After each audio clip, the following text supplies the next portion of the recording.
Alors, est-ce qu'on est live? Est-ce qu'on commence? Caroline, je vais attendre ton go. Ouais, tout le monde est là. Ça fait bizarre, j'entends rien, j'ai pas d'écho. Alors, bonjour tout le monde. Je ne sais pas si, Caroline, tu souhaites qu'on attende un petit peu. Je vois qu'on a peut-être une dizaine de personnes, d'après ce que je comprends. On attend un petit peu? Parfait. Non, on n'attend pas?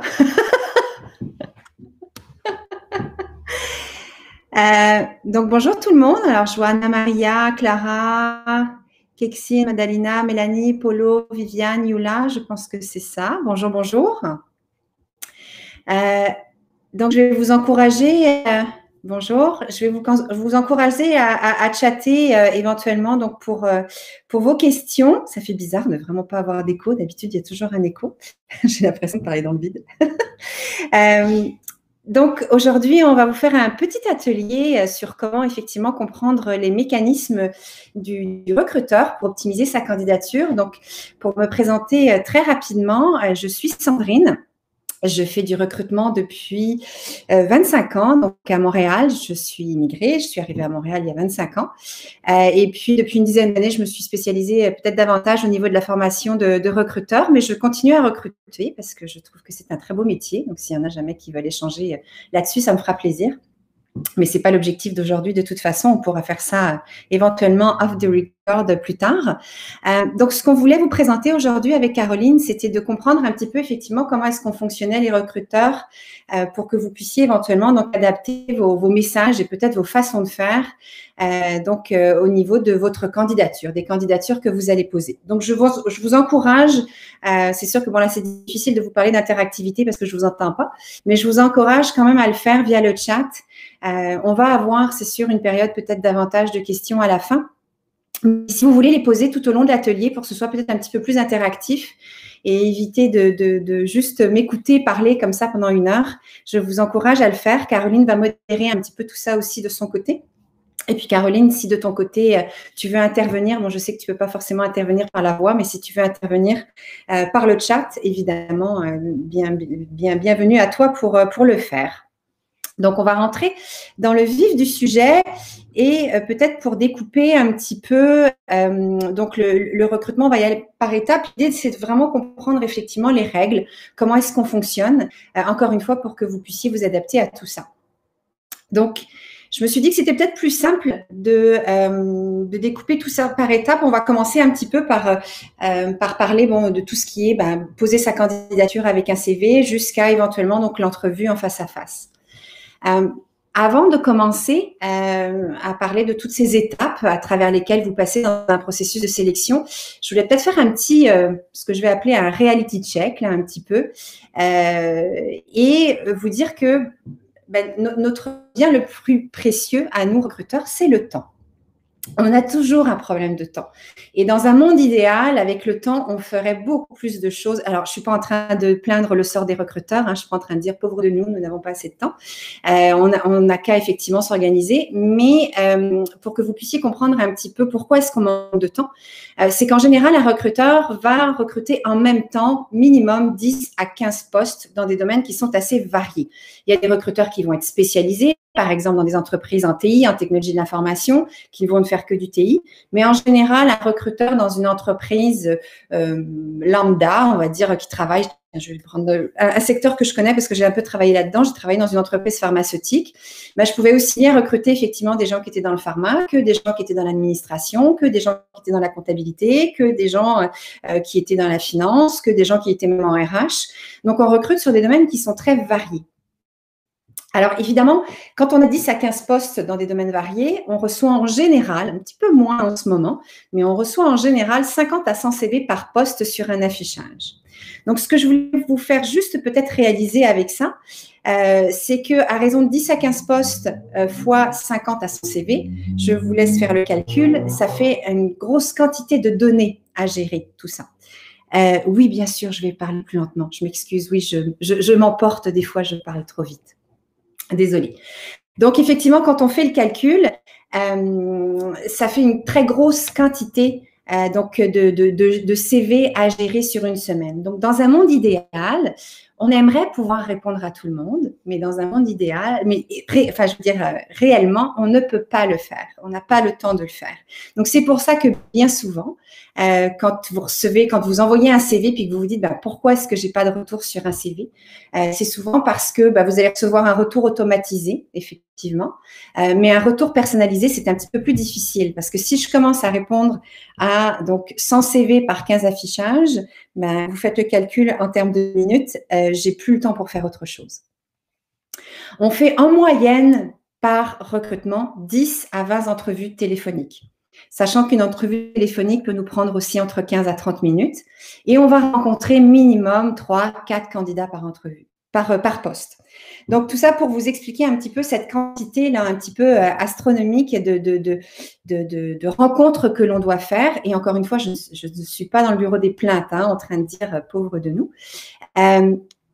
Mais oui, tout à fait, ça dépend de la taille de l'entreprise, effectivement. Mais même dans des plus petites structures, souvent, le recruteur ne fait pas que du recrutement. Donc, je vous donne un exemple. Dans une PME, par exemple, où il va y avoir peut-être 30 ou 40 personnes, mais c'est souvent la conseillère ou le conseiller RH qui va faire le recrutement, mais c'est une partie de son temps. Cette personne-là va devoir aussi gérer toutes les RH de l'entreprise. Donc, elle n'a pas non plus un temps alloué au recrutement comme l'est un recruteur qui va ne faire que du recrutement. Donc, encore une fois, il y a encore un problème de temps par rapport à ça.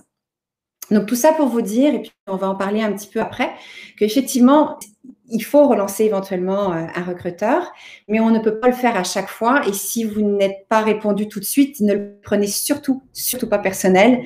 C'est souvent donc une question de temps et une question, encore une fois, on va essayer de donner le plus possible un retour personnalisé à des gens, par exemple, avec qui on a eu une interaction. Mais sur CV, c'est beaucoup plus difficile, effectivement, de revenir au candidat.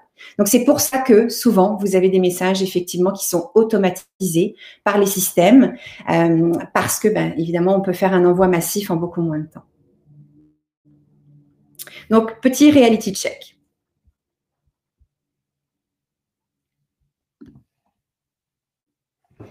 Donc, le processus du recrutement, en général, c'est plus ou moins 6 étapes.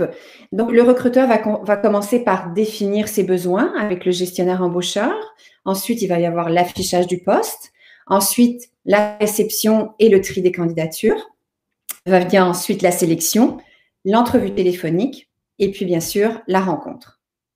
Donc, en général, c'est comme ça que ça se découpe.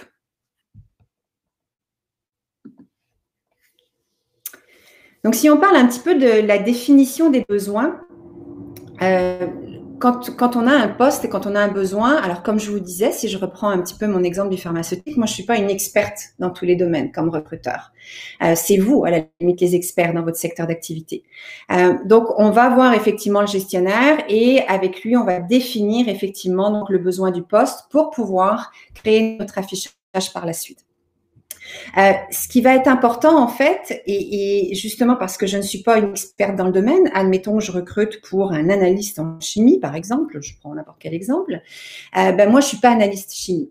Donc je n'ai pas forcément des connaissances dans ce domaine-là. Bien sûr que c'est à moi de les développer et puis de prendre le plus de connaissances possible avec mon gestionnaire embaucheur.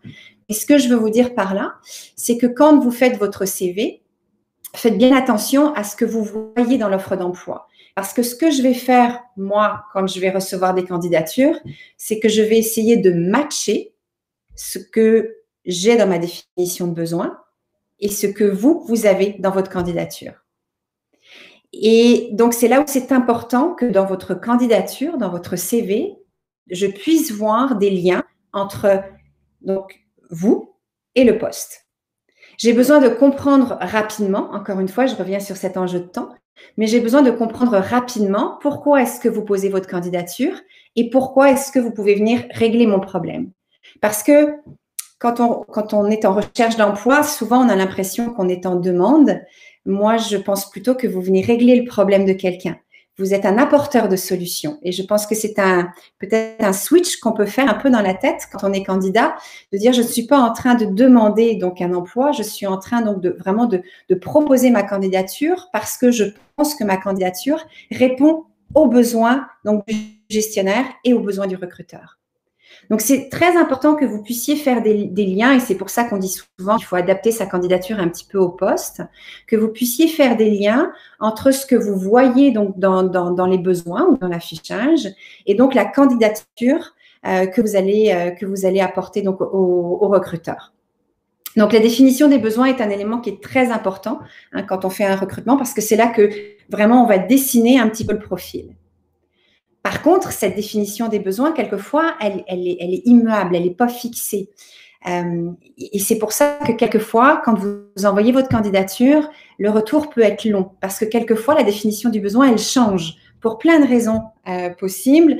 Il y a un changement brutal dans l'entreprise, il y a éventuellement un problème à régler, il y a éventuellement un revirement de situation dans le département qui fait que finalement, on doit revenir sur notre besoin. Donc, quelquefois, ça arrive que le besoin aussi, il évolue au fur et à mesure donc, du recrutement. Donc, on commence toujours par ça.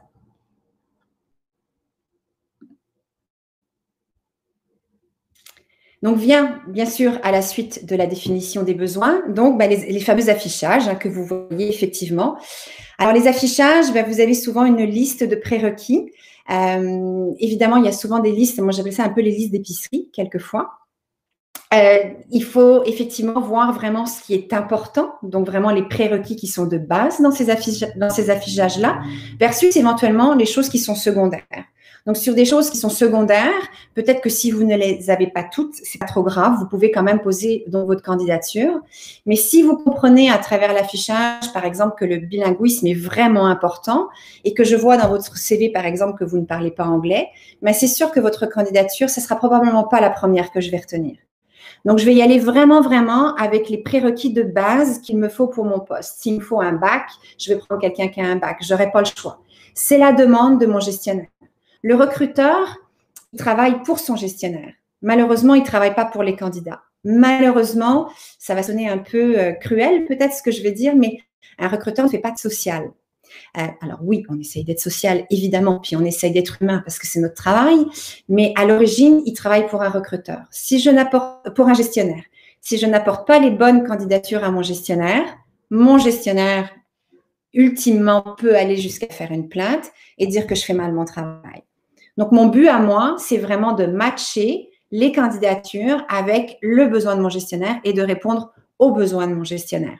Donc, c'est pour ça que c'est vraiment important au niveau des affichages de faire attention à ce qu'il y a écrit et encore une fois que vous puissiez vraiment, vraiment faire des liens donc, entre votre candidature et ces affichages.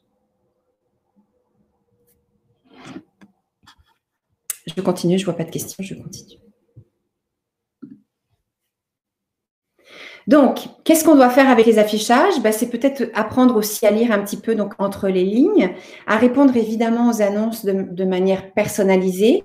Ça m'arrive encore de recevoir des candidatures pour une autre compagnie que le nom de la mienne. Par exemple, quelqu'un dans son message va avoir oublié, par exemple, de dire que c'est la compagnie X. Il va écrire que c'est pour la compagnie Y. Donc là, déjà, à la base, je me dis, cette personne-là, c'est pas à moi qu'elle voulait écrire. On voit encore des erreurs de base comme ça. Donc, relisez bien quand vous envoyez votre candidature, si vous avez le bon nom, si vous avez le bon nom d'entreprise, s'il y a des champs qui sont personnalisés, donc éventuellement votre lettre donc de motivation ou votre approche de personnalisation. Quelquefois, on a des messages. On utilise en tout cas un petit peu des messages automatisés, ce qui est normal. Nous, on le fait, les recruteurs. Donc, évidemment, vous pouvez le faire aussi comme candidat. Par contre, faites attention donc au niveau des champs qui sont personnalisables, de bien les adapter à la personne qui est en face de vous. Je reçois encore des bonjours monsieur, par exemple. Donc, je suis pas choquée outre mesure, mais il y a des gens qui peuvent être peut-être plus ou moins sensibles. Les recruteurs ont tous un degré de sensibilisation très, très différent. Je connais des recruteurs qui sont très sensibles, par exemple, aux fautes d'orthographe, d'autres qui ne le sont pas. J'en connais certains qui, dès qu'ils voient une erreur, se disent non, moi, je vais pas de l'avant, je vais aller de l'avant avec des candidatures où il n'y a pas d'erreur. Donc, on a tous une sensibilité différente. Donc, partez du principe que vous allez peut-être avoir un recruteur qui est sensible en face de vous. Donc, faites attention de bien, bien personnaliser vos annonces par rapport à ça. Donc, utilisez un vocabulaire approprié. Quand l'effet miroir, c'est donc d'utiliser en fait les termes éventuellement qui sont utilisés dans l'annonce ou dans l'offre d'emploi. Donc, de varier les sources de candidature. Je vais revenir sur la question. Oui, j'ai répondu à cette question-là, Caroline, sur le nombre de postes à combler qui dépend effectivement de la taille de l'entreprise. Tout à fait. Oui, c'est très variable, mais comme j'ai tout à l'heure, il y a des gens donc, qui sont conseillers RH et qui ont une double fonction. Donc, tout à fait, absolument. Donc, varier les sources de… Si je n'ai pas répondu, il faut me le dire. Varier donc les sources de candidature. Donc, oui, effectivement, il y a tout ce qui est site d'emploi, hein, les Indeed, les Jobilico, les Emplois Québec, mais aussi donc peut-être de regarder un petit peu les réseaux sociaux, de suivre éventuellement l'entreprise, le groupe Facebook, par exemple, de l'entreprise, de regarder sur LinkedIn. LinkedIn est maintenant très fort là au niveau des candidatures. Enfin, il y a beaucoup d'offres d'emploi sur LinkedIn. Donc, variez vos sources de candidature. Ne vous limitez pas juste à un canal. Et puis, de grâce, ne pas poser sa candidature sur tous les postes. Ça arrive souvent. J'ai des gens quelquefois qui m'envoient leur candidature sur tous les postes, des postes quelquefois où je vois pas trop le rapport. Je comprends que la personne veuille intégrer effectivement l'entreprise. Je comprends qu'elle a un intérêt pour l'entreprise, mais moi, quand quelqu'un applique un peu sur tous les postes, ben, ma remarque, c'est de me dire, ben, je comprends pas parce que là, c'est vraiment pas approprié finalement pour cette candidature-là. Donc, j'arrive pas à cerner ce que la personne veut vraiment. Donc, non, poser sa candidature sur tous les postes, c'est absolument pas gagnant là dans un processus. Parce que mettez-vous à la place du recruteur, il comprend. C'est comme quelqu'un qui tire sur tout ce qui bouge, on comprend pas ce qu'il fait. Ça ne fait pas personnaliser et on comprend pas votre motivation pour un poste en particulier. Donc il y a quelqu'un qui pose la question, est-ce que c'est pénalisant d'appliquer pour le même poste sur différents canaux? Oui, à quelque part, parce que un recruteur, quand je dis d'utiliser les canaux, c'est parce qu'il y a des entreprises qui vont utiliser des canaux variés. C'est pas toutes les entreprises qui vont afficher le même poste sur Indeed, sur LinkedIn, sur leur site employeur. Il y en a certaines qui vont afficher que sur Indeed, il y en a certaines qui ne vont afficher que sur LinkedIn, il y en a d'autres où ça va rester sur leur site employeur. Donc, c'est une curiosité, en fait, quand je vous dis ça. C'est pas de poser votre candidature sur tous les canaux, c'est d'être à l'affût de tous les canaux. Mais oui, en effet, de poser, de toute façon, en général, les entreprises ont un système de gestion de candidature. Donc, quand vous appliquez, par exemple, sur LinkedIn, ça va aller directement dans la banque de candidature de l'entreprise. Donc, l'entreprise, au final, a une espèce de filtre là où il n'y a qu'un moyen, en fait, de recevoir la candidature. Donc, oui, on évite effectivement d'envoyer sa candidature au recruteur sur tous les canaux parce que ça n'a aucune valeur ajoutée. En général, on est quand même à nos affaires, en général, et quand on la reçoit une fois, on la voit. On va regarder toutes les candidatures. On a beau dire aujourd'hui qu'il y a un taux de chômage qui est un petit peu plus élevé, et puis, mais ça reste quand même très difficile pour les recruteurs de combler certains postes. Donc, soyez assurés qu'on va vraiment regarder toutes les candidatures. On est à l'affût de toutes les candidatures, on est à l'affût de tous les candidats. C'est difficile de trouver des bons candidats actuellement. Ça a toujours été le cas, mais je veux dire, c'est pas facile d'aller aussi attirer effectivement des candidats. Donc, on est quand même très à l'affût des CV qui rentrent et on les regarde et oui, on passe au travers. Donc, oui, c'est pénalisant pour répondre à votre question d'appliquer sur tous les postes, sur les différents canaux. Je pense qu'une fois, c'est suffisant.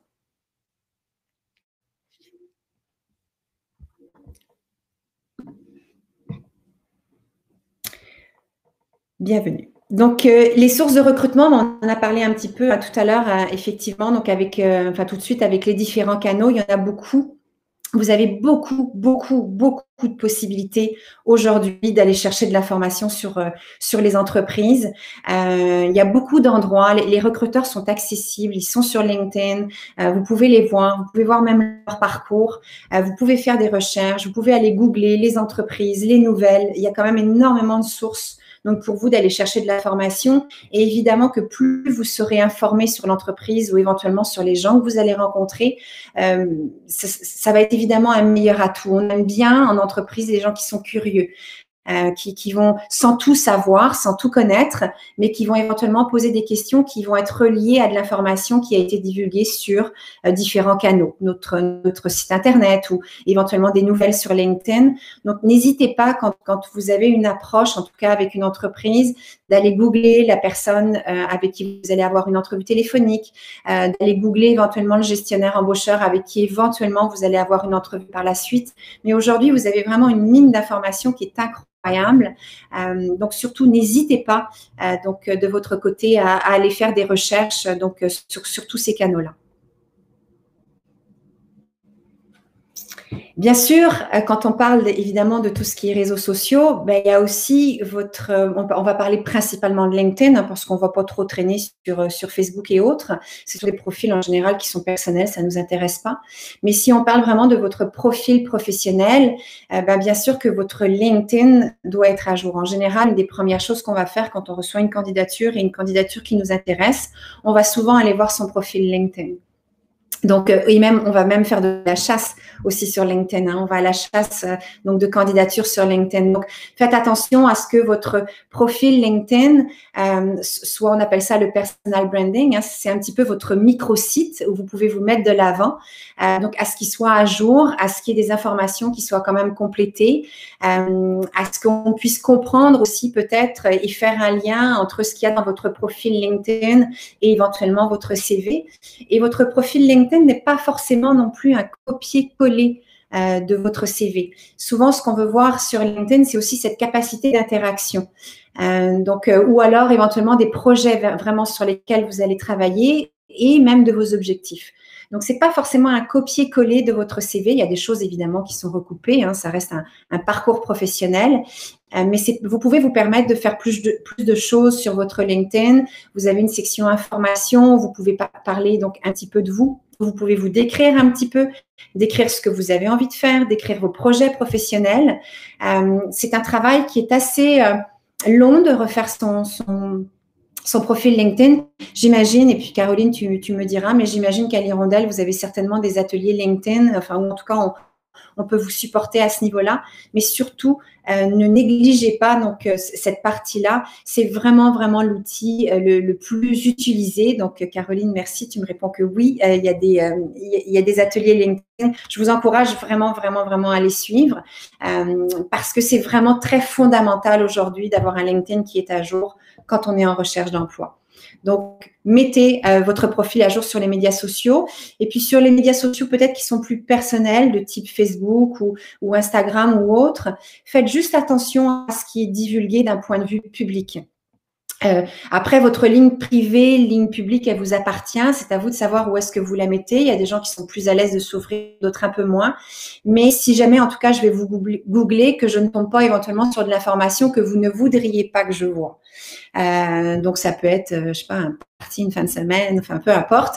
Si c'est ça, allez vraiment, vraiment paramétrer donc vos secteurs, enfin, votre confidentialité sur les réseaux sociaux, sur votre Twitter, Instagram, peu importe. Laissez éventuellement seulement ce que vous voulez qu'il soit visible, mais sur toutes les choses qui sont très personnelles ou vous ne voulez pas que ça soit vu, allez faire attention à vos paramètres de sécurité. Les paramètres de sécurité sur les réseaux sociaux évoluent tout le temps, ça change tout le temps. Donc, faites-vous un petit check-up là, ponctuellement, tous les 2 ou 3 mois. Allez voir vos paramètres de sécurité. La meilleure façon, je vous dirais, de le faire, c'est déloguez-vous donc de tout ce qui est réseaux sociaux personnels ou allez même sur un autre ordinateur qui n'est pas le vôtre et googlez-vous. Et vous allez voir ce qui va sortir. Donc, vous allez aller voir votre profil Facebook public. Vous allez pouvoir aller voir donc tous vos profils publics. Donc, googlez-vous pour voir est-ce que ce que vous voyez, ça vous convient. Si c'est le cas, ça reste comme ça. Et si vous voulez apporter des modifications, eh bien, surtout, n'hésitez pas à le faire. Donc, vérifiez vos paramètres de confidentialité. Puis, encore une fois, utilisez donc un vocabulaire approprié sur notamment LinkedIn. Là, on revient à cet effet miroir là, par rapport à vos objectifs professionnels. Puis pour continuer peut-être un petit peu avec LinkedIn et puis sortir peut-être un petit peu de cette peut-être parler un petit peu de l'interaction sur LinkedIn. Ça m'est arrivé pas plus tard que ce matin. Je devance peut-être quelques questions là-dessus, mais oui, vous pouvez rentrer en contact éventuellement avec des recruteurs directement sur LinkedIn ou avec des gestionnaires, donc embaucheurs sur LinkedIn. Par contre, soyez vigilants à la façon dont vous allez rentrer en communication avec ces gens-là. Je reçois beaucoup de messages de gens qui m'écrivent que je ne connais pas et j'en reçois. Alors, je recrute un peu moins, donc j'en reçois moins, mais je sais que les recruteurs en reçoivent beaucoup. Et la plupart des messages, donc des gens qui cherchent du travail et qui rentrent en communication avec des recruteurs, c'est de leur dire bonjour, je cherche du travail, aidez-moi. Et je reviens un petit peu à cette histoire de temps tout à l'heure. J'ai une femme ce matin qui m'a écrit là sur LinkedIn, qui m'a approchée, qui est ingénieure. Je ne travaille pas du tout dans ce secteur d'activité-là et qui me dit, je cherche du travail, vous pouvez m'aider. Et malheureusement, bah, cette femme-là, je la connais pas. Donc, c'est pas quelqu'un avec qui j'ai un lien. Elle passe pas par quelqu'un qu'on connaît. Donc, ben, je lui ai répondu que malheureusement, j'avais pas de poste et je lui souhaitais bonne chance. Donc, non, je ne peux pas l'aider. Ce que je veux dire par là, c'est qu'un message de cette nature-là n'a pas forcément une valeur ajoutée pour vous, en tout cas, dans la prise de contact avec un recruteur. A contrario, je vous donne un exemple. Il y a des gens qui me contactent et puis qui me disent bonjour, je suis passionnée du recrutement, je vois que vous l'êtes aussi à travers votre profil. J'aimerais pouvoir échanger avec vous sur le sujet. Est-ce que vous auriez 10 minutes à m'accorder? Ben, dans ces cas-là, probablement que oui, je vais dire oui, parce que effectivement, je suis passionnée de recrutement, donc elle a bien lu mon profil. Et parce qu'en fait, ce qu'elle me demande, c'est un échange. Elle ne me vend pas quelque chose. On n'aime pas trop les gens qui veulent nous vendre comme ça quelque chose de but en blanc. Si ça vous arrive, en tout cas, il y en a maintenant de plus en plus. Ça, sur LinkedIn, il y a même des agents immobiliers qui nous vendent des trucs, puis des conseillers en finance, puis comme ça, vraiment de but en blanc, ils rentrent en contact avec vous, ils vous disent à peine bonjour, comment ça va, ils veulent tout de suite vous vendre quelque chose. C'est un petit peu agressant comme message. Ben, c'est un petit peu la même chose pour nous, les recruteurs. Donc, si vous voulez interagir avec quelqu'un qui est dans votre secteur d'activité ou quelqu'un qui vous intéresse vraiment, ne vendez pas votre candidature, mais venez plutôt essayer de demander un échange avec cette personne-là. On le fait beaucoup et je conseille souvent beaucoup de le faire avec quelquefois des gestionnaires embaucheurs où, bon, je vais reprendre un exemple de, je sais pas, un poste d'analyse. Je reviens sur mon analyse chimie, par exemple. Vous êtes analyste chimie, vous avez envie de rentrer dans cette compagnie pharmaceutique-là, puis vous voyez donc la directrice du département, vous la trouvez sur LinkedIn, vous avez envie de rentrer en communication avec elle, bah plutôt peut-être tout de suite que de lui proposer votre candidature parce qu'elle n'a peut-être même pas de poste, donc elle va vous répondre non. Peut-être qu'à la place, vous pouvez essayer de trouver un fil commun avec cette personne-là. Quelquefois, ça peut être un pays d'origine, quelquefois, ça peut être un intérêt personnel, quelquefois, on a sur les profils LinkedIn des gens, par exemple, s'ils ont des implications sociales, personnelles, quelquefois, ça peut être une connaissance en commun, mais essayez de trouver un lien et essayez d'utiliser ce lien-là pour approcher cette personne-là et puis lui demander un échange donc pour pouvoir discuter soit du secteur d'activité de l'entreprise ou soit effectivement, bon, vous êtes passionné par la chimie, vous aimeriez pouvoir échanger parce que vous estimez que cette entreprise-là est dans le summum des entreprises, au niveau de l'expertise en chimie. Donc, essayez de proposer ça de façon différente plutôt que de tout de suite vendre votre candidature. Ça fera une grosse différence au niveau de vos retours. Je ne sais pas si certains d'entre vous, comme ça, contactent des gens via LinkedIn. Puis je serais curieuse de voir si vous avez des tons de réponse positifs. Puis si c'est le cas, peut-être de nous partager vos trucs. Mais c'est souvent effectivement un petit peu difficile d'avoir un retour de la part des candidats, de la part des recruteurs, parce que les recruteurs sont sollicités, comme je vous le disais tout à l'heure, déjà à la réception des CV. Donc, il ne faut surtout pas que ça vous empêche de rentrer en contact avec des recruteurs, avec des gestionnaires, mais choisissez en tout cas la façon de le faire et l'approche que vous allez avoir.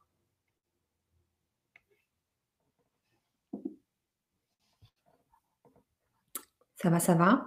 Ça va. Parfait, on continue. Donc, la réception et le tri de candidatures, je vous en ai parlé un petit peu tout à l'heure, on reçoit quand même pas mal de candidatures, dépendamment des entreprises. Il y a des entreprises où c'est un petit peu plus difficile de recevoir des CV, des entreprises qui sont peut-être un petit peu moins connues ou qui sont un petit peu moins populaires. Mais dans les entreprises qui le sont un peu plus, on peut recevoir vraiment beaucoup, beaucoup de candidatures. Et puis, on est un petit peu bêtes, nous les recruteurs. Puis, bon, je me permets de le dire parce que je le suis, mais on veut aller droit au but, encore une fois, par ce souci de temps. Donc, très rapidement, ce qu'on veut faire, c'est qu'on peut pouvoir faire effectivement, comme je vous disais tout à l'heure, un lien entre votre candidature et mon besoin. Et si j'en vois pas de lien, je vais remettre probablement votre CV donc en dessous de la pile. Donc, il faut très rapidement, parce qu'on alloue très, très peu de temps à chaque CV. Vous avez certainement déjà entendu ça des centaines de fois, mais de dire que, bon, le recruteur, il va passer en gros 30 secondes sur un CV, ce qui est une triste réalité. Encore une fois, on aimerait pouvoir passer beaucoup plus de temps que ça, mais en gros, c'est ça. Et ce que je veux voir très rapidement dans le CV, c'est si les mots-clés vont matcher donc entre mon offre, mon affichage ou en tout cas mon analyse de besoin et votre CV. Donc, soyez très, très vigilants au niveau des mots-clés que vous allez utiliser. Donc, 20 secondes, oui. Ah, vous êtes moins, 20 secondes. Je disais 30. Bon, il y en a qui restent 5 secondes. Mais soyez très vigilants, donc effectivement, aux mots-clés que vous allez utiliser, que vous allez écrire donc dans votre CV. Si jamais donc vous venez de l'étranger, faites une petite recherche par rapport aux mots-clés aussi, de pas forcément utiliser les mots descriptifs de votre pays d'origine, par exemple, mais d'utiliser vraiment les mots-clés qui sont dans l'affichage. Hein. Je vous prends qu'est-ce que je pourrais vous prendre comme exemple, mais par exemple les postes de représentants des ventes, on a souvent, bon, je me souviens plus, ça fait trop longtemps, mais en France, on avait une autre dénomination là pour tout ce qui était vente. Bah, ici, c'est un représentant des ventes. Donc, et c'est ça qu'il faut marquer. Donc, même si votre titre était différent, par exemple, en France, hein, enfin, peu importe, ce que vous faisiez, vous étiez représentant des ventes. Donc, c'est ça qu'il faut que vous mettiez dans votre CV, donc ici. Il faut que je puisse voir rapidement, si vous venez de l'étranger, encore une fois, que vous avez compris déjà la terminologie donc, qui est à utiliser donc, ici. Donc, faites attention à ces mots-clés-là. Essayez de trouver une synonymie des mots-clés qui va être propre donc, à celle que nous, on va utiliser ici. Bon, il y a un autre exemple qui me vient, mais en Europe, bon, il y a le baccalauréat. Mais le baccalauréat en Europe, c'est pas la même chose que le baccalauréat d'ici. Donc, mettez-moi votre équivalence plutôt que votre diplôme d'origine pour que je puisse le comprendre donc, tout de suite. J'ai quelques questions. Est-ce que les lettres de présentation, motivation ont toujours un intérêt? C'est une excellente question, très souvent posée. Oui et non. C'est une réponse bâtarde. Ça dépend en fait beaucoup effectivement des recruteurs et beaucoup des gestionnaires. Dernièrement, j'ai travaillé sur des postes où pour la gestionnaire, elle voulait voir une lettre de motivation. C'était important, elle voulait la lire. C'était des postes principalement qui étaient reliés à des postes en communication ou des postes de chargé de projet qui allaient donc vraiment communiquer. Et elle voulait déjà pouvoir voir un peu les motivations de la personne et la façon dont la personne effectivement s'exprimait à travers la lettre de motivation. À côté de ça, moi je vous avoue, je reviens sur mes analyses chimiques, je suis fatigante avec ça, mais je ne demandais pas de lettre de motivation et je vous avoue que ça m'était un petit peu égal par rapport à ça parce qu'on était beaucoup sur des détails qui étaient très techniques. J'avais besoin de quelqu'un qui travaillait avec tel outil, qui avait fait telle chose. Donc ça, c'était important. Donc la lettre de motivation, je n'y accordais pas d'importance et je ne la regardais pas. Donc, dans la candidature, quand vous voyez que la personne vraiment demande un CV, une lettre de motivation, oui, il faut la faire. Si c'est pas demandé, je vous dirais que vous pouvez probablement passer à travers. Il y a beaucoup de systèmes, quand vous rentrez dans les systèmes des entreprises aujourd'hui, que vous posez votre candidature, qui ne demandent pas de lettre, je la mettrai pas forcément. Donc, ça dépend vraiment si c'est indiqué dans le processus de sélection ou pas. Mais moi, je vous avoue que je les lis. Ça dépend des postes. Je les lis pas toujours. Pour des postes d'adjointe administrative, par exemple, pour des postes de com, encore une fois, oui, je vais les regarder. Je vais regarder évidemment s'il y a des fautes, hein, surtout pour des postes en communication. Je vais regarder si la personne donc a bien compris ou s'exprime bien donc au niveau de l'écrit, parce que ça reste un critère de sélection pour moi donc au niveau de ce recrutement-là. Mais sinon, je vous avoue que non, je regarde pas trop les lettres de motivation. Donc, c'est une réponse que je n'aime pas donner, mais ça dépend. Donc, en fait, c'est toujours la technique de bien travailler une candidature, bien ciblée. Sinon, le recruteur et le candidat perdent du temps, absolument. Vous avez tout à fait raison. On n'a pas de temps à perdre, vous n'avez pas de temps à perdre non plus. Puis surtout, il n'y a rien de pire que de chercher du travail. C'est vraiment, c'est pas un métier de chercher du travail. Candidater, c'est pas un métier. C'est pas facile. Donc, pour vous qui êtes en recherche d'emploi, de chercher du travail. Donc, de se faire refuser, de se faire avoir des noms, c'est très démoralisant, c'est décourageant. Donc, j'aurais tendance à vous dire, essayez d'éviter le plus possible en fait des noms, parce que on a tendance et on ne devrait pas le faire, mais quand on est en recherche d'emploi, souvent on est tout seul chez soi à faire sa recherche d'emploi. Donc, un nom, quand on est candidat et qu'on reçoit un nom, on le prend personnel. Et on ne devrait pas le prendre personnel parce que c'est absolument pas retourné contre votre personne, pas du tout.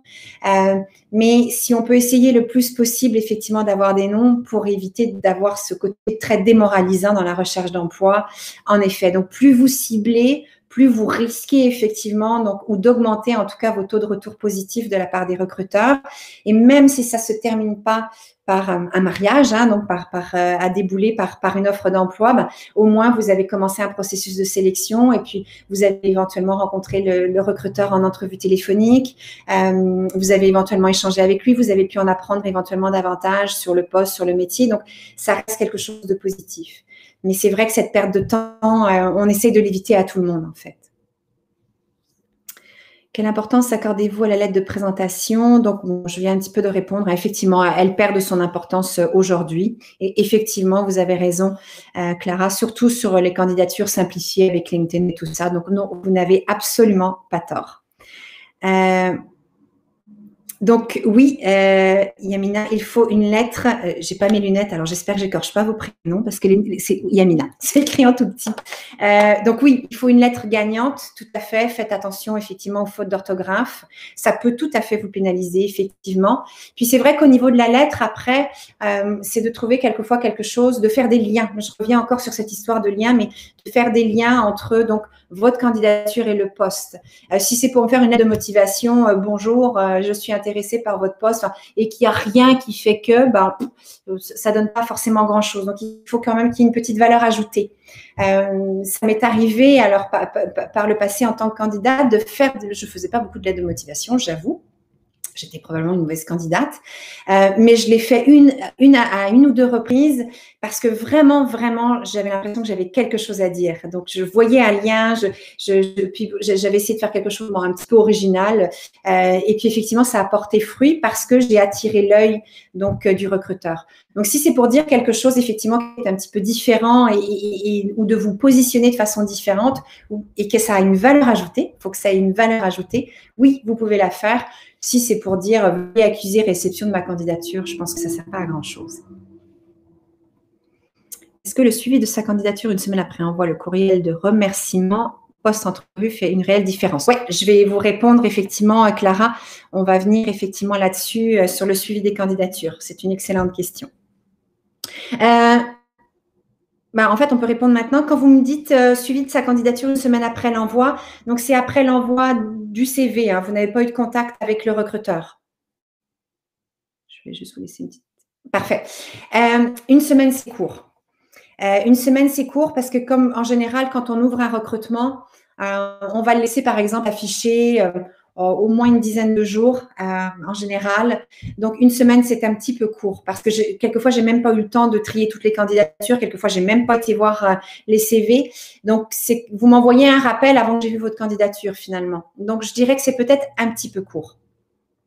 Encore une fois, si vous m'envoyez un courriel de rappel, oui, vous pouvez le faire. Vous attendez pas toujours à une réponse. Hein, comme je vous le disais tout à l'heure, imaginez si tous les candidats, donc je reçois 100 CV, puis j'ai 100 personnes qui me font un suivi pour savoir si j'ai bien reçu le CV. Je répondrai pas. J'aurai pas le temps, je répondrai pas. J'aimerais, encore une fois, dans un monde idéal, j'aimerais, mais je le ferai pas parce que j'aurai pas le temps. Ce qui peut être intéressant si vous me faites un courriel de suivi, c'est qu'encore une fois, vous m'apportez une valeur ajoutée à ce courriel-là. Est-ce qu'il y a quelque chose que vous voulez rajouter? Est-ce que vous voulez me redémontrer votre motivation parce que, je sais pas, vous avez vu une nouvelle dans les journaux, ou dans les réseaux sociaux? Est-ce qu'entre-temps, vous avez communiqué avec quelqu'un de l'entreprise? Est-ce qu'entre-temps, vous avez une référence?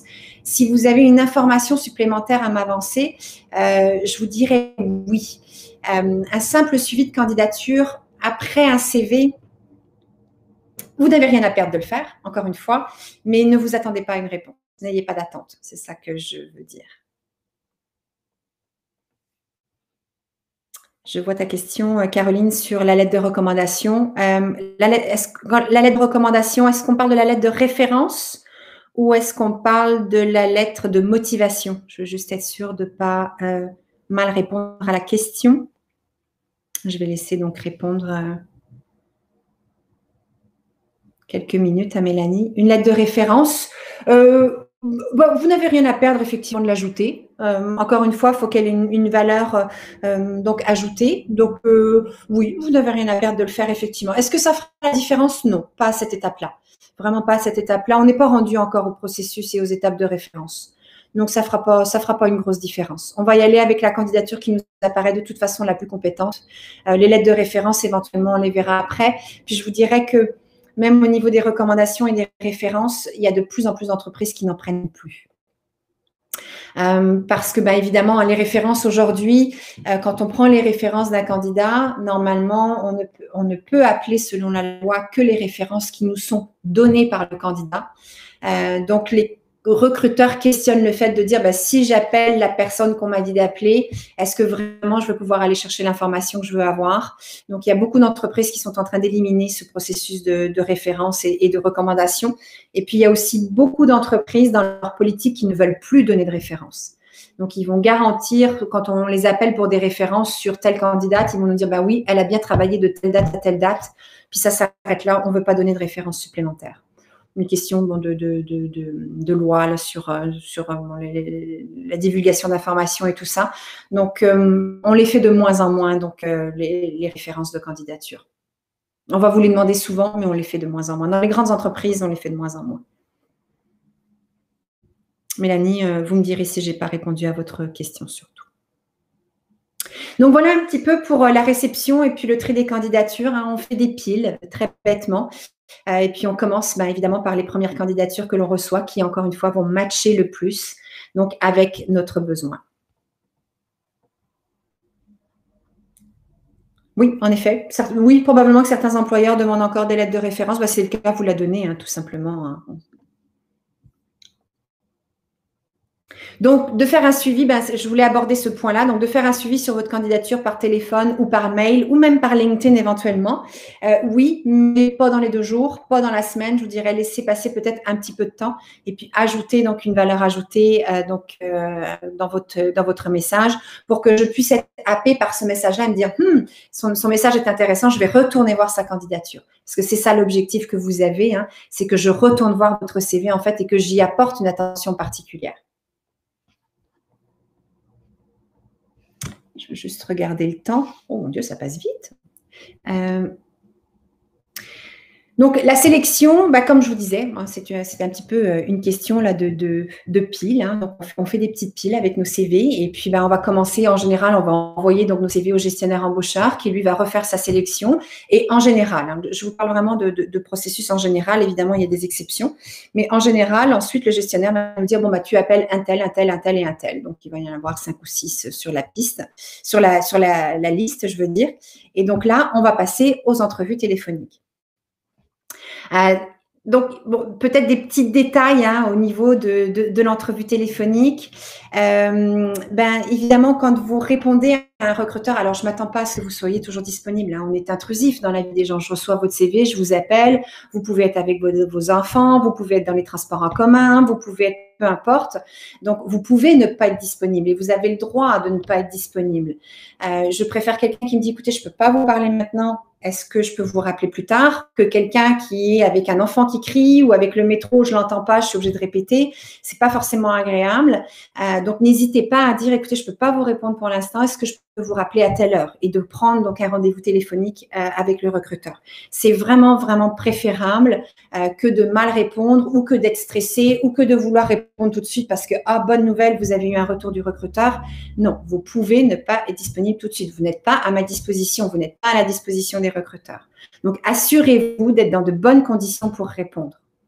Ça évite aussi un peu, là, quelquefois, ça m'arrive, j'appelle des candidats et puis je vais dire, je sais pas, bonjour Paul, on a reçu votre CV, j'appelle de telle entreprise et puis là, il y a Paul qui vient me dire, vous êtes qui? Quelle entreprise? Ça arrive souvent, je sais pas si ça vous fait sourire, mais ça arrive souvent. Je me souviens plus, j'ai appliqué pour quel poste déjà? C'est pas à moi de vous dire ça. C'est vous qui avez posé votre candidature, c'est pas à moi de vous dire ça. Donc, je préférais que Paul il me dise, écoutez, je suis pas disponible, donnez-moi votre nom, le nom de votre entreprise et puis votre numéro de téléphone, je vous rappelle dans 30 minutes. Et que pendant ce 30 minutes-là, Paul, il fasse un peu des recherches dans les candidatures qu'il a envoyées, qu'il retrouve l'annonce, qu'il aille voir éventuellement mon profil dans LinkedIn et qui fait que quand je vais parler à Paul, il va savoir de quoi je lui parle. Et il va pouvoir être capable aussi de se vendre éventuellement davantage parce qu'avec l'annonce sous les yeux, il va être capable de faire des liens entre les questions que je vais lui poser et entre donc les attributs qu'il a donc par rapport au poste. Donc, surtout, trop souvent, ça arrive, hein, des gens qui en entrevue, qui sont tellement contents éventuellement d'avoir une entrevue téléphonique. Mais non, soyez dans de bonnes conditions pour pouvoir me répondre. Ayez l'information, ayez l'annonce sous les yeux, allez faire rapidement peut-être vite une petite recherche donc sur le web, sur les médias sociaux donc de l'entreprise et comme ça quand on va se parler, on va pouvoir aller tout de suite droit au but et puis on va pouvoir aussi gagner du temps donc les deux ensemble. Donc, soyez vigilants par rapport à cette entrevue téléphonique-là et assurez-vous donc d'avoir tous les éléments en main donc pour pouvoir vous aussi être à l'aise pour pouvoir répondre à mes questions. Est-ce que j'utilise un système logiciel ou d'intelligence artificielle dans le processus? Quelle est la perception de ces outils dans le milieu du recrutement aujourd'hui? C'est surtout les grosses entreprises qui vont les utiliser. Donc, effectivement, ils ont des systèmes de tri de candidature qui sont donc liés donc à leur système de gestion de candidature et qui souvent va faire un premier filtre avec des mots-clés. C'est pour ça que je vous disais tout à l'heure que c'était très important que les mots-clés matchent, parce que quand on utilise effectivement un système comme ça, le système donc va effectivement aller chercher les mots-clés dans les profils et donc va faire le match à notre place entre donc la candidature et puis l'offre d'emploi. Donc, je l'ai déjà utilisé, oui, effectivement, dans certaines entreprises. C'est sûr que c'est un gain de temps. L'idée pour nous, c'est surtout pas de déshumaniser ou dépersonnaliser donc le processus de sélection, c'est de gagner du temps pour pouvoir appeler justement plus de candidats en entrevue téléphonique. Parce que la valeur ajoutée, en fait, elle est là. Moi, ce que j'aimerais faire dans un monde idéal comme recruteur, c'est plutôt que de passer du temps beaucoup à trier des CV et me dire, bon, je peux juste faire 5 entrevues téléphoniques parce que j'ai pas plus de temps que ça.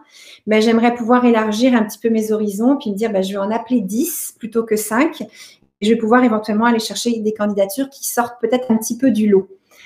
Et donc, peut-être donner la chance à d'autres candidatures. Donc, ces outils-là, effectivement, d'intelligence artificielle, l'idée, c'est vraiment le gain de temps, mais c'est surtout pas, contrairement à ce qu'on peut penser, là, de déshumaniser le processus de sélection. D'ailleurs, pour une petite histoire, pour une petite anecdote, il y a eu, ils ont fait une expérience en France, notamment il y a quelques années, avec un robot recruteur. Donc, ce n'était pas un recruteur, donc ce n'est pas une personne, c'était un robot. Et dans les commentaires des candidats, donc à la suite du processus de candidature là, surtout en France. En France, c'est un petit peu particulier. Là, les recruteurs souvent mettent mal à l'aise, souvent veulent. Ici, c'est un petit peu moins le cas quand même, mais en France, on vous met un peu au pied du mur. Là, Vous êtes un candidat, donc je vais vous challenger. Les candidats ont trouvé le robot beaucoup plus sympathique que le recruteur et ont préféré être interviewés par un robot que par un recruteur qui était trop, ou le robot au moins, c'était très objectif au niveau de ses critères. Donc, plutôt que d'aller dans une subjectivité ou dans des biais cognitifs, parce qu'on est plein de biais cognitifs, nous les recruteurs. Donc là, au moins, les critères étaient objectifs et il y a beaucoup de candidats qui ont préféré interagir avec un robot. Mais bon, on n'en est pas rendu là.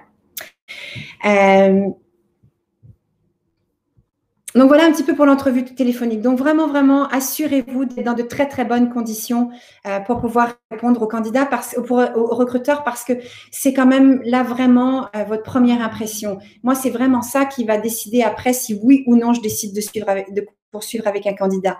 Et quelquefois, parce que le candidat m'est apparu sympathique, parce que, il répond pas à tous les critères, mais vraiment, j'ai trouvé que, la conversation qu'on a eue intéressante, moi, je vais pouvoir le pousser vis-à-vis de mes gestionnaires, parce qu'on est un peu là pour ça, nous les recruteurs aussi, de dire, regarde, tu devrais rencontrer cette personne-là. Je sais qu'elle n'a pas tout ce que tu veux, mais elle a un beau potentiel. La conversation est intéressante pour telle raison.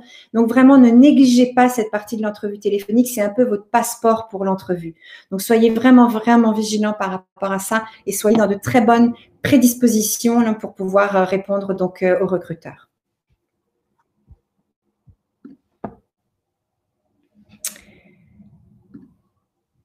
Donc, au niveau de l'interaction avec donc les recruteurs et puis avec l'entrevue, c'est bien sûr d'adapter votre discours vis-à-vis de votre interlocuteur. Quelquefois, le discours que vous allez avoir avec un recruteur, par exemple, qui s'y connaît, je prends un exemple, je recrute pour un poste d'ingénieur, mettons, et puis vous commencez à rentrer dans des détails techniques sur l'ingénierie. Moi, j'y connais rien du tout. C'est pas ça que je veux aller chercher dans mes questions. Je veux aller chercher peut-être votre intérêt pour le poste, mais ne rentrez pas dans des détails qui sont trop techniques, vous allez me perdre. Donc, adaptez votre discours avec votre interlocuteur. A contrario, si vous parlez directement avec le gestionnaire embaucheur, qui est lui-même un ingénieur, bah oui, vous allez pouvoir rentrer dans des détails techniques, là, au niveau, effectivement, donc, du processus d'ingénierie que vous allez mettre en place, parce que là, tous les deux, vous allez être allumés, vous allez parler de la même chose, mais ne rentrez pas dans des détails qui sont trop techniques avec quelqu'un qui ne l'est pas. Donc, vulgarisez un petit peu votre discours. Donc, évidemment, vous assurer de répondre aux différentes attentes par rapport au RH, par rapport à l'opérationnel ou le gestionnaire embaucheur. Et puis, si vous ne comprenez pas une question, c'est correct. Demandez à la reformuler ou dites carrément si j'ai bien compris, c'est ça que vous voudriez savoir. Donc, n'hésitez vraiment pas à reformuler la question plutôt que de répondre champ gauche, finalement, où là, on se dit, bon, il n'a vraiment pas compris ma question. Je préfère qu'on me demande donc de reposer ma question, de la reformuler. On n'a aucun problème avec ça. Donc, plutôt que de répondre de travers. Et puis, bien sûr, préparez éventuellement vos questions et même vos réponses à l'avance. Donc, préparez vos réponses. On le sait, il y a toujours un peu ces mêmes questions qu'on va nous poser en entrevue sur… alors, on est beaucoup en ce moment sur des questions, ce qu'on appelle le type comportemental. Donc, racontez-moi la dernière fois où vous avez un conflit au travail. Racontez-moi la dernière fois où vous avez été stressé au travail. Racontez-moi. Donc, si vous êtes en service à la clientèle, racontez-moi la dernière fois que vous avez offert un bon service à la clientèle auprès d'un client. Donc, il y a des exemples qui reviennent un petit peu tout le temps comme ça. Donc, essayez peut-être un petit peu à l'avance, peut-être qu'elles ne vous seront pas posées, mais en tout cas, en général, elles vont l'être. Donc, essayez peut-être un petit peu de préparer ces questions, ces réponses donc, à l'avance. Malheureusement, je déteste cette question, mais malheureusement, vous allez encore probablement avoir une personne sur 3 qui va vous demander la liste de vos qualités et de vos défauts, même si ça n'a aucune valeur ajoutée, mais on va quand même vous la demander parce que la plupart des opérationnels demandent encore ça. Donc, préparez effectivement peut-être 3 forces qui sont reliées au poste et puis préparez éventuellement… J'aime pas le terme défaut, mais préparez peut-être éventuellement quelque chose sur lequel vous souhaiteriez pouvoir travailler, par exemple. Plus qu'un défaut comme le perfectionnisme ou autre, là. Essayez de travailler essayez de penser à quelque chose sur lequel vous aimeriez pouvoir donc travailler davantage. Ça peut même être éventuellement quelque chose de plus technique, par exemple, ou une langue que vous aimeriez pouvoir développer, peu importe. Mais pensez à ces questions-là à l'avance pour éviter donc d'être pris au dépourvu quand vous allez être face donc au recruteur ou au gestionnaire. Ça ne veut pas dire qu'il y aura des questions auxquelles vous ne serez pas préparé, mais au moins si vous en avez quelques-unes de côté dans votre bagage, ça peut peut-être vous aider donc à être un petit peu plus, peut-être un petit peu moins stressé. Ça reste quand même stressant une entrevue, donc à être un petit peu moins stressé puis mieux préparé. Et puis préparer aussi peut-être quelques questions que vous-même vous allez poser donc auprès donc de cette entreprise-là. Je vous avouerai que moi, cette étape de questions à la fin, quand on dit au candidat, est-ce que vous avez des questions? Il y a certains comportements. En fait, c'est une étape que j'aime beaucoup. C'est probablement, pour moi, c'est comme si je posais une question au candidat, de lui dire est-ce que vous avez des questions, parce que sa façon de réagir, je vais l'évaluer beaucoup. Un candidat qui me dit non, j'ai pas de questions. À moins vraiment qu'on ait pris le temps, qu'on ait fait le tour, ça me surprend toujours quelqu'un qui n'a pas de questions. Vous allez passer 7 heures par jour au minimum à travailler dans un endroit avec des gens et vous n'avez pas de questions. Quand même, ça me perturbe, ça me choque à chaque fois. Je trouve que c'est un manque de curiosité ou un manque d'intérêt. Je le prends comme un manque d'intérêt. Donc, posez-moi une question, n'importe quoi. Parlez-moi de la structure de l'équipe, avec quel genre de personnes je vais travailler, ou avec quel genre de gestionnaire est-ce que je vais travailler, quelles sont vos attentes par rapport à ce poste-là. Mais il y a forcément une question que vous voulez me poser. Avec quels outils je vais travailler, peu importe, mais il y a forcément donc une question qui n'a pas été répondue, soit dans l'affichage, soit pendant la première partie donc de l'entrevue qui n'a pas été répondue. Donc, trouvez-moi peut-être une ou deux questions là par rapport à ça. Il y en a d'autres qui vont tout de suite me demander le salaire. Ça, je comprends. On travaille pour un salaire. Il faut qu'on se mette d'accord sur le salaire, mais que ce soit la première question que vous me posiez, j'ai un petit peu de mal aussi avec ça. Parce que la première question, souvent, ça reflète un peu, c'est quoi votre premier intérêt? Donc, si vous me parlez tout de suite d'argent, je trouve ça un petit peu brutal, peut-être. Donc, oui, c'est important, effectivement, de le valider, d'en parler éventuellement, mais tout de suite, de but en blanc, c'est un petit peu brutal. Où il y a des gens qui vont tout de suite me dire, bah, c'est quoi les horaires de travail? C'est bon, ok, lui, c'est vraiment sa préoccupation, c'est les horaires de travail. Donc, faites attention aux questions que vous posez. Elles sont souvent un indicateur de vos champs d'intérêt, donc de façon générale par rapport au poste ou par rapport donc, aux conditions. J'utilise toujours cette question force point améliorée pour évaluer l'autocritique du candidat. Ouais, moi, je vous avoue que je ne vois pas la valeur ajoutée. En fait, je vais lui poser la question différemment. Ce que je vais lui poser comme question en général, c'est de lui dire, bah, par exemple, dans ta dernière évaluation de rendement, sur quoi est-ce qu'on t'a demandé de travailler? Puis sur quoi est-ce qu'éventuellement tu as eu des meilleures notes? Je préfère poser cette question-là parce que je vous avoue que poser la question à quelqu'un de dire, bah, c'est quoi tes forces et c'est quoi tes points améliorés? Souvent, parce qu'on le sait comme candidat, c'est des réponses qui sont toutes faites. Donc, j'ai un petit peu de difficulté avec la façon de poser cette question-là. Mais bon, après, on pourra en discuter si vous voulez, Yamina. Là. Mais moi, j'ai un petit peu de mal. Je ne vois pas quel est le lien, en fait, entre lui demander ça. Moi, dans une entrevue, ce que je veux voir, c'est faire un lien entre les compétences du candidat et mes prérequis pour le poste. Et là, je le vois pas forcément, en fait, quand je pose cette question-là. Parce que souvent, encore une fois, candidater, c'est pas un métier. Donc, les candidats vont nous pousser ça comme ça, un peu nerveusement. Et ça reflète pas forcément, je trouve, la réalité. Donc, je mets un petit bémol, je vous avoue. Mais le recrutement est très subjectif. Hein. On pourrait en parler pendant des heures. Est-ce que toutes les questions sont possibles? Il y a toujours la peur de paraître trop matérialiste, trop inquiet, pas assez sûr de soi. Est-ce que vous avez peut-être un exemple de questions qui... Moi, je pense que tout est dans la manière, là, mais je pense que toutes les questions sont posables. Mélanie, je vais regarder votre prénom, Mélanie. Je ne sais pas si vous avez un exemple. Vous me direz.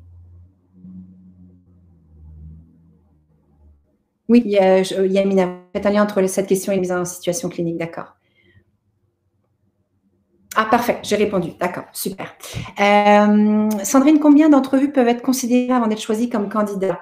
Je ne suis pas sûre de comprendre votre question. Avant d'être choisi avant d'être choisi pour travailler dans l'entreprise, vous voulez dire?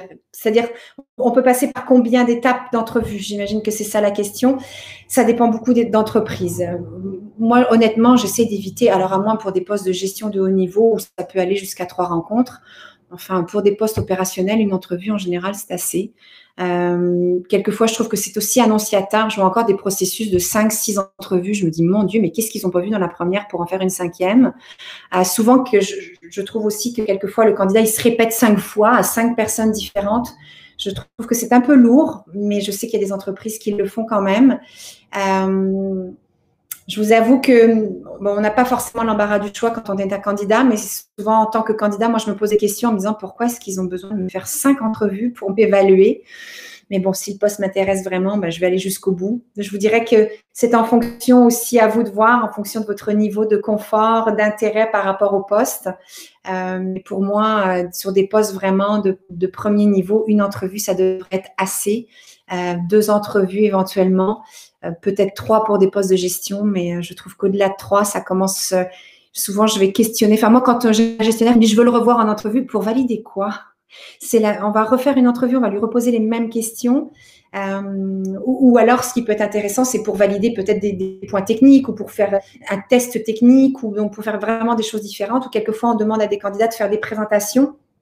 Donc de leur dire, regarde, je sais pas, c'est un poste de représentant des ventes, mais la dernière entrevue, on aimerait que tu nous fasses une présentation de l'entreprise comme si tu vendais un client, par exemple. Donc c'est une mise en situation, éventuellement, mais si c'est pour faire 4 à 5 fois l'entrevue, je vois pas la valeur ajoutée, mais encore une fois, je sais qu'il y a des entreprises qui vont le faire. Donc je vous dirais que c'est très variable. Il n'y a pas de norme, malheureusement, pour le nombre d'entrevues.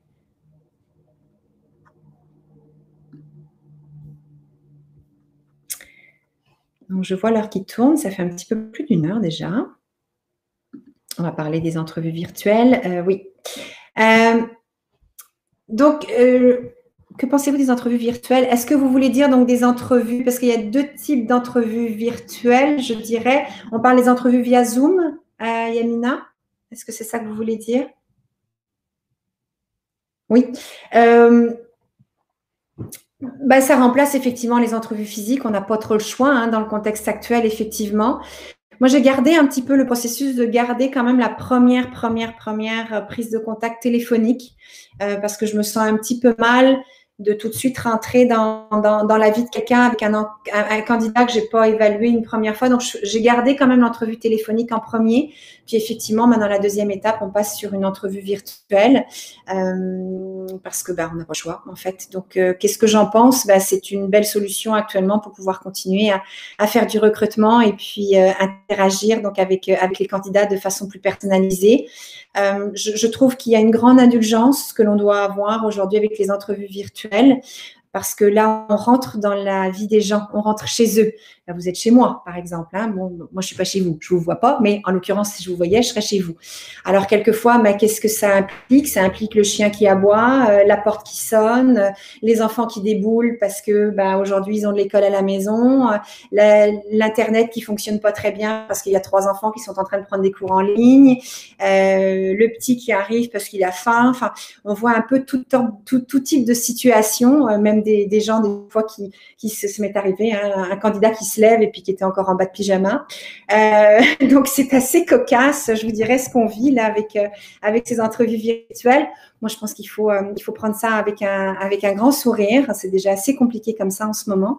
Avoir une grande indulgence. Et puis, donc encore une fois, on rentre un petit peu dans l'intimité des gens à travers ces entrevues-là. Donc d'être vigilant, mais je sais pas, je sais pas s'il y avait peut-être une autre question par rapport à qu'est-ce que j'en pense. J'en pense que on n'a pas le choix et puis on fait avec et on essaye de s'accommoder par rapport à ça.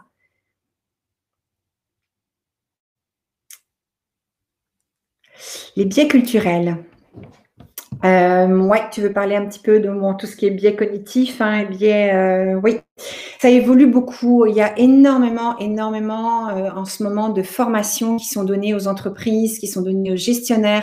On est beaucoup, là, vous devez certainement le voir, hein, puis certainement qu'avec l'Hirondelle, vous le voyez aussi, mais on parle beaucoup de diversité et inclusion, avec évidemment tous les événements d'actualité qui a eu lieu dernièrement, et puis ce positionnement des femmes, ce positionnement des minorités visibles. Donc, on est beaucoup là-dedans. Donc, les entreprises sont quand même très sensibles à ça, beaucoup plus qu'elles ne l'étaient, en tout cas il y a 25 ans quand j'ai commencé. Et c'est une très bonne chose d'ailleurs. Donc, je vous dirais que les gestionnaires sont davantage ouverts. Alors, on trouvera toujours des gens qui sont fermés d'esprit, malheureusement. Mais de toute façon, est-ce qu'on a envie de travailler avec ces gens-là? Mais on trouve beaucoup plus d'ouverture, effectivement. Donc, au niveau des biais culturels, on comprend davantage les différentes cultures, on est davantage informé, on est davantage ouvert. Comme je vous dis, il y a beaucoup de formations qui sont faites, des webinaires. Moi-même, j'en donne aussi en entreprise, sur tout ce qui est biais cognitif, sur comment est-ce qu'on doit être beaucoup plus structuré dans nos processus de sélection pour éviter justement d'avoir des biais dans nos recrutements, dans nos évaluations. Donc, comment est-ce qu'on structure nos entrevues, comment est-ce qu'on fait des entrevues comportementales pour pouvoir donc vraiment évaluer objectivement un candidat et non plus sur des critères qui sont très subjectifs. Donc, je trouve que, et peut-être qu'avec le Covid, là, ça évolue encore vraiment davantage, mais il y a une grosse évolution en ce moment par rapport à ça, effectivement. Il y a une grosse ouverture d'esprit de la part des entreprises et c'est une très bonne nouvelle.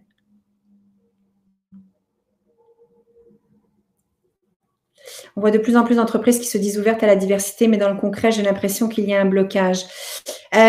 Comme je vous disais, hein, il y en a encore effectivement des gens qui vont être fermés d'esprit. Par contre, les entreprises vraiment sont un petit peu acculées au pied du mur en ce moment. C'est-à-dire que si elles ne s'ouvrent pas à cette diversité-là, de toute façon, elles vont avoir une problématique de recrutement. Donc, elles n'ont pas le choix. Elles n'ont vraiment pas le choix. Je pense que celles qui sont bloquées encore sont des entreprises qui ne saignent pas assez, probablement. Et quand elles vont saigner davantage, parce qu'effectivement, elles ne vont pas être capables de recruter, parce qu'elles ne sont pas ouvertes par rapport à la diversité, quelle qu'elle soit, hein, de genre, de peu importe, effectivement, elle va être obligée d'afficher un virage et de s'ouvrir à ça. Donc, comme je disais, hein, il y a encore des gens qui sont fermés partout, mais on a vraiment, dans toutes les données, dans toutes les statistiques, c'est plus un choix aujourd'hui de toute façon. Il faut que les entreprises s'ouvrent à ça. Pourriez-vous commenter la perception des recruteurs des candidats qui présentent un CV fonctionnel versus chronologique? Le CV fonctionnel est moins bien perçu, je vous dirais, versus un CV chronologique. Comme je vous le disais, on est assez… je reviens un peu sur… On est assez bête, c'est vraiment pas gentil pour nous, mais on aime bien comprendre rapidement, donc effectivement, un peu le parcours de la personne, comprendre qu'est-ce qu'elle veut. Les trous dans le CV, c'est pas trop grave, on va en reparler éventuellement donc avec le candidat. Puis vous pouvez… Les trous, à la limite, dans le CV, peut-être que la lettre de motivation, c'est l'occasion de l'expliquer. Mais les CV chronologiques, les CV fonctionnels, c'est pas toujours très clair. Il y en a beaucoup, moi je vois, c'est pas clair. Puis là, je veux comprendre, mais elle a travaillé où? J'ai reçu un CV comme ça fonctionnel l'autre jour. Puis la personne n'avait même pas mis les noms d'entreprises pour lesquelles elle avait travaillé. Je vous avoue que j'étais un peu perdue. On est tellement habitué à ces CV chronologiques, on est un petit peu perdu. C'est pas tout le monde, encore une fois, qui va vraiment prendre le temps au niveau des recruteurs. Je reviens encore, je baragouine, mais sur ce facteur temps, c'est pas tout le monde qui a le temps effectivement de s'arrêter vraiment sur un CV fonctionnel puis dit ok, là je vais comprendre le CV et donc qui va plutôt dire je vais le mettre de côté puis je vais aller sur celui d'à côté qui est plus clair. Donc c'est pas mon premier choix, c'est vraiment pas mon premier choix.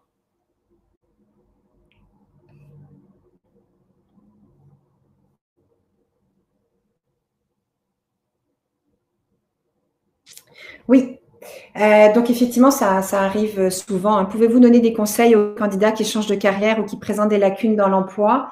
Alors ça aussi, c'est un petit peu, je ne sais pas si vous le voyez passer en ce moment, on parle des profils atypiques. C'est très à la mode, ça aussi, les profils atypiques. Tout le monde se considère un peu atypique. C'est assez drôle d'ailleurs, mais bon. Mais effectivement, donc, encore une fois, je reviens sur cette histoire de lien. On est beaucoup dans des compétences qui vont être en fait transversales, qui vont pouvoir donc s'appliquer. Je vous donne un exemple. J'ai rencontré dernièrement quelqu'un qui voulait devenir recruteur et qui travaillait donc dans une entreprise où elle faisait beaucoup de recherches. Elle travaillait aux États-Unis et en fait, elle était concierge.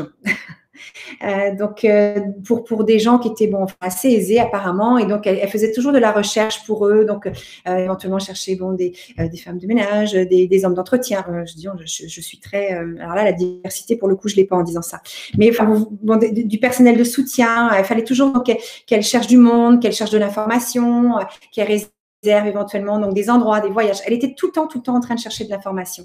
Et finalement le lien qu'elle m'a fait, c'est que quand on est un recruteur, on cherche des candidats, puis qu'elle, elle cherche de l'information. Donc, oui, on ne cherche pas la même chose, mais ses compétences à chercher et à trouver, elles sont là. Et donc, elle est venue faire un lien entre, donc même si elle ne fait pas la même chose, même si elle ne fait pas le même métier, elle a envie d'être recruteur aujourd'hui et le lien est très, très visible, je le comprends.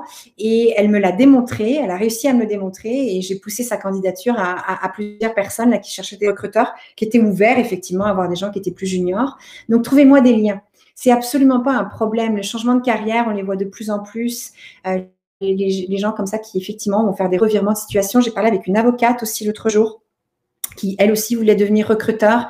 Et je lui dis, peut-être, regarde, essaye de trouver un mix entre le fait que tu as été dans le domaine légal, peut-être que tu pourrais rentrer dans une entreprise ou dans une agence, peut-être qui recrute pour du légal, tu vas pouvoir mettre de l'avant tes compétences donc au niveau légal, tu vas pouvoir les garder un peu, tes connaissances là, tout en effectivement développant donc tes compétences de recrutement.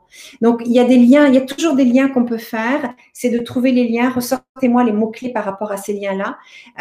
Mais de plus en plus, encore une fois, on va s'ouvrir à ça, là, à des gens qui, alors sauf évidemment pour certains postes où on a vraiment besoin d'un ingénieur, on a besoin, je reviens à mes gens en chimie, je ne vais pas aller chercher quelqu'un en service à la clientèle pour me faire des analyses chimie, ça ne marche pas.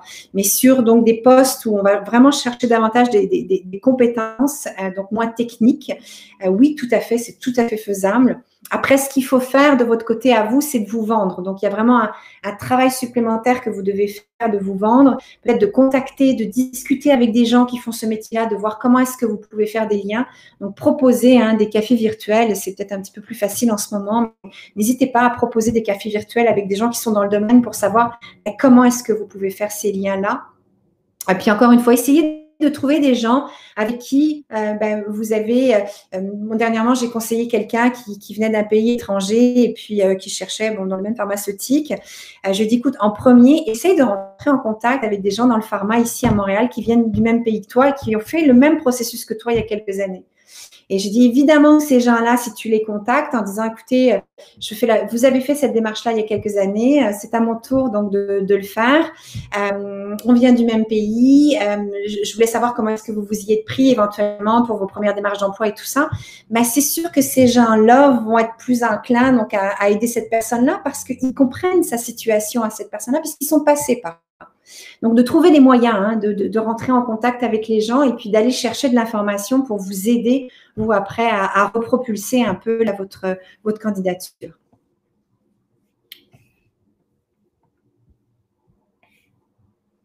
Comment on décrit le recruteur type aujourd'hui? À quoi il ressemble? On a souvent l'image d'une personne très processus. Ouais. Oui, effectivement, on est assez processus parce que, encore une fois, à cause de cette quantité de postes, on est obligé de suivre un peu puis de ces étapes. Ben oui, c'est vrai qu'on est assez procédurial dans notre façon de faire. Par contre, on nous demande de plus en plus, puis vous devez le voir, hein, les titres ont changé. Avant, on était conseiller en ressources humaines, on était recruteur. Maintenant, on est conseiller en acquisition de talent. Ça fait beau.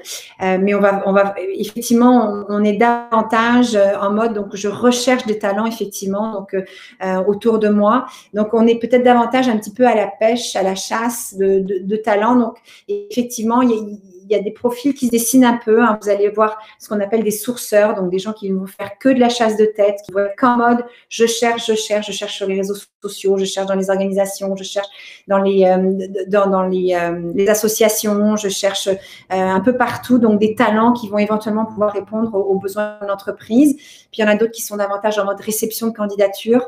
Donc on voit un peu différent le profil de recruteurs effectivement aujourd'hui. Certains sont plus en mode, on va dire, réceptif, d'autres en mode beaucoup plus proactif. Donc c'est pour ça qu'il faut être capable de se faire voir, hein, de tous ces recruteurs-là. C'est pour ça que votre profil LinkedIn évidemment est important parce que il y a des recruteurs qui ne font que ça, qu'aller à la chasse de profils sur LinkedIn. Pourquoi les recruteurs n'envoient-ils pas de courriel de masse pour prévenir les candidats non retenus qu'ils n'ont pas le poste au lieu de les laisser sans nouvelles? C'est une excellente question. Normalement, oui, ils devraient effectivement envoyer un courriel, en tout cas, au moins avoir un système. Alors, tous n'ont pas un système de gestion non plus de candidature automatisée.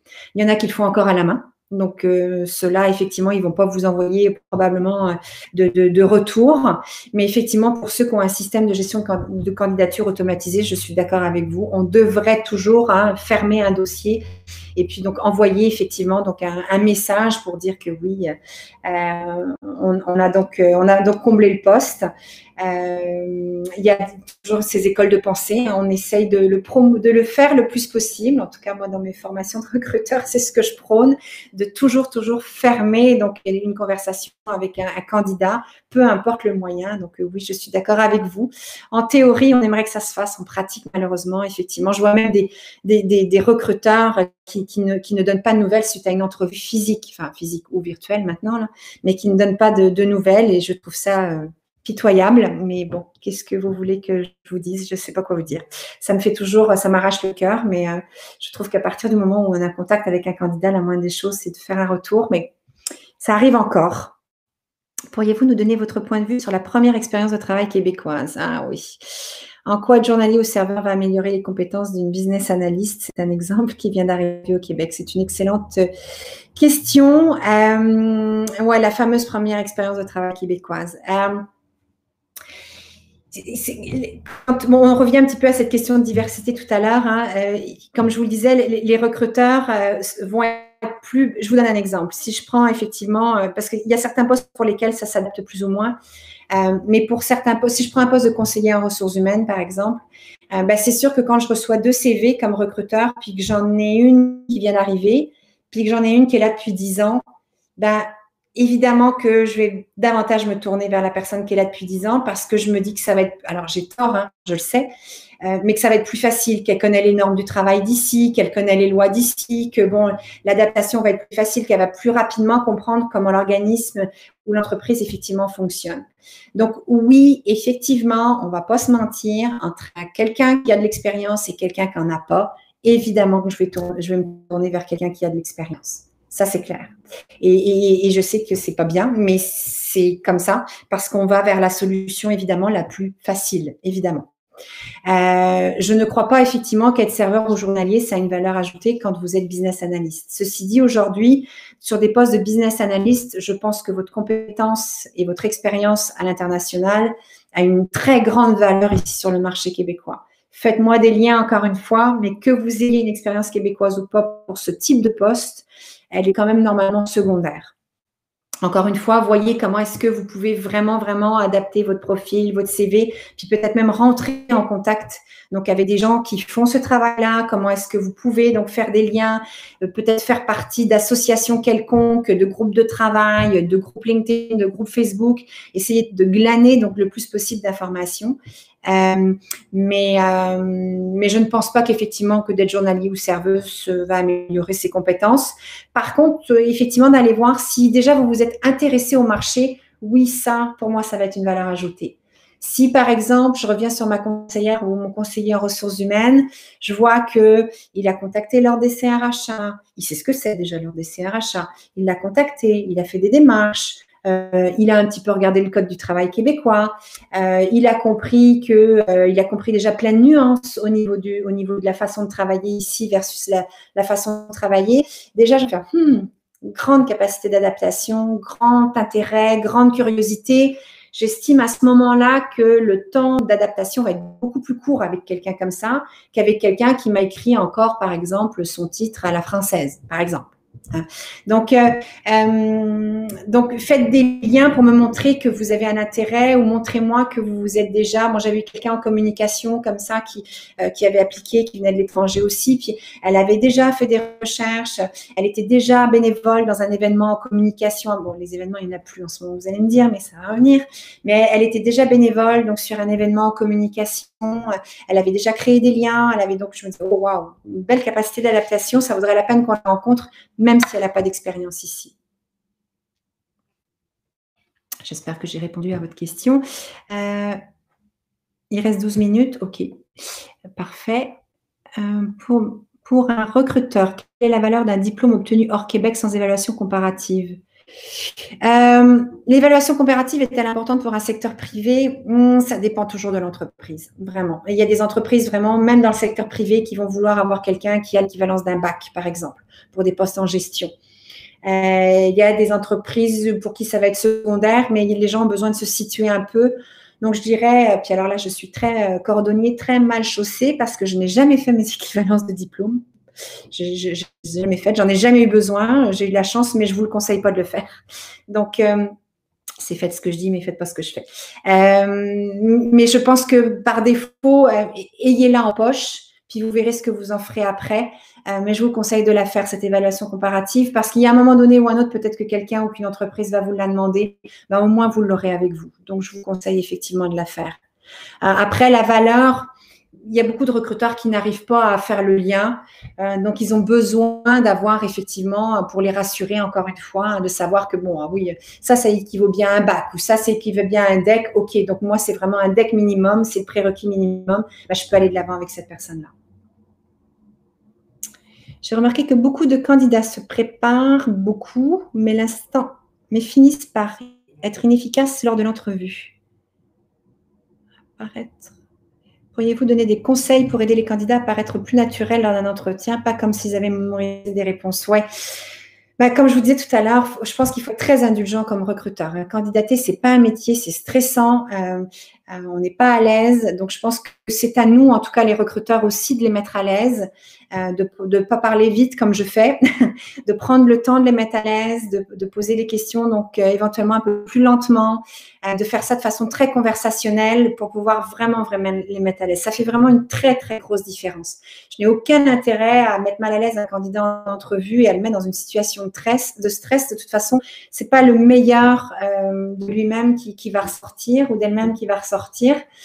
Donc, je pense que effectivement, pour aider le candidat aussi à être naturel, je pense qu'il y a une partie qui nous incombe, une grande partie qui nous incombe en tout cas. Quand quelquefois il y a des recruteurs qui arrivent 15 minutes en retard ou le gestionnaire qui est là, qui est avec son téléphone pendant l'entrevue, ça n'aide pas un candidat à être à l'aise. Donc, c'est vraiment à nous de le faire, je pense, au début. Et puis après, malheureusement, plus les candidats vont faire des entrevues, plus ils vont se pratiquer, plus ils vont être aussi à l'aise de le faire. mais ça reste de toute façon quelque chose de stressant. C'est comme un trac aussi quelquefois. Hein. Je veux dire, la personne a beau monter sur scène tous les soirs, elle aura toujours le trac. Mais je pense que pour un candidat, c'est un peu la même chose. Et je pense qu'il faut qu'on soit très, très vigilant par rapport à ça. Et puis, pour éviter effectivement à ce moment-là je pense aussi que les candidats répondent de façon très automatisée. Ben, peut-être que nous aussi, il faut arrêter de poser des questions qui sont très automatisables. Moi, j'aime avoir, alors je ne suis pas parfaite quand je dis ça, c'est pas ça, hein, mais j'aime avoir une conversation avec un candidat. Donc, quand je vais lui demander de me raconter un exemple, je vais lui demander donc racontez-moi l'exemple. Puis après, je vais dire qu'est-ce qui s'est passé, qu'est-ce que vous avez fait, puis qu'est-ce qui est intervenu. Enfin, de vraiment faire ça de façon très conversationnelle pour que ça ne soit pas automatisé non plus de la part du candidat. Parce que bon, je reviens un petit peu avec ces questions de les défauts, les qualités, où on a des questions qui sont très préétablies. Ben, qu'est-ce qu'il va faire le candidat? Ben, il va répondre de façon aussi très établie. Donc, je pense que ça nous incombe beaucoup, les recruteurs.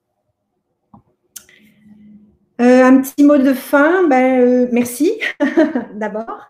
Peut-être pour ceux qui sont en recherche et celles qui sont en recherche d'emploi, beaucoup de courage que je vous envoie parce que encore une fois, c'est vraiment, vraiment pas facile d'être candidat. Et puis, entourez-vous de personnes, parlez autour de vous, faites des entrevues, même des simulations d'entrevues, peut-être même avec des gens que vous rencontrez autour de vous, demandez de l'avis, allez voir l'Hirondelle. Je pense que vous avez des conseillers et des conseillères là-bas qui sont vraiment à votre écoute.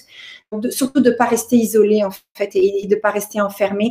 Quand les cafés vont réouvrir, allez aussi faire des recherches d'emploi dans des cafés là, pour sortir un petit peu de la maison aussi, puis vraiment interagir. Mais même vous, entre recherche d'emploi, entre vous aussi, n'hésitez pas à prendre contact entre vous, à vous donner des trucs, mais vraiment entourez-vous parce qu'il n'y a rien de pire que il y a rien de pire que de chercher un emploi alors qu'en plus on est dans la solitude, c'est un petit peu terrible.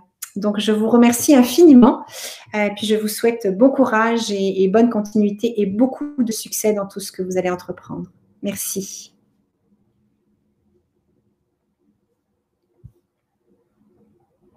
Merci à toutes. Merci de vos commentaires.